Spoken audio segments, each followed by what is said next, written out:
காஞ்சி மாநகர பாஜக சார்பில் முன்னாள் மண்டல தலைவர் காஞ்சி ஜீவானந்தம் தலைமையில் தண்ணீர் பந்தல் திறப்பு விழா. காஞ்சி மாநகர பாஜக சார்பில் 2வது வார்டு சாலை தெரு ராதாமால் வரதப்பிள்ளை அறக்கட்டளை நிறுவனரும் மண்டல தலைவர் காஞ்சி ஜீவானந்தம் ஏற்பாட்டில் மாவட்ட பொதுச் செயலாளர் டி வாசன், ஆர் யுவராஜ், கோட்டீஸ்வரன், கிளை தலைவர் சந்தானம், ஸ்ரீதர், விமல், சீனிவாசன், நாகராஜ் ஆகியோர் முன்னிலையில் கோடை காலத்தில் பொதுமக்கள் பயன்படும் வகையில் தண்ணீர் பந்தல் திறப்பு விழா நடைபெற்றது.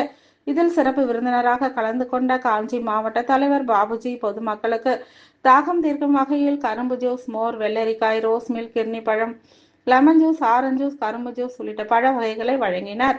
நிகழ்ச்சியில் காஞ்சிபுரம் பாஜக மேற்கு மண்டல தலைவர் தனலட்சுமி, முன்னாள் மாவட்ட செயலாளர் செந்தில், தனபால், கிழக்கு மண்டல தலைவர் ஜெயபிரகாஷ், ஸ்ரீபெரும்புதூர் மண்டல தலைவர் செந்தில்குமார், மேற்கு மாநகர பொது செயலாளர்கள் ஆர் கேசவன், எம் தியாகு, மண்டல பொருளாளர் ஜி ஜெயசித்ரா, மண்டல துணைத் தலைவர்கள் எல் மோகன், சென்ட்ரிங் சங்கர், MRK மோகன், AM மோகன்ராஜ், சிங்காரவேலன், ATS யோகேஸ்வரன், பொதுச் செயலாளர் திலகர், அறுவடை நம்பி, தனபால், ஜவஹர் பாபு, தாண்டவமூர்த்தி, பெருமாள், பிரகாஷ், ஹரிஹரன், டி தமிழ்செல்வி, ரத்னாதேவி, சசிகலா, மங்கையர்கரசி உள்ளிட்ட பாஜக நிர்வாகிகள் கலந்து கொண்டனர்.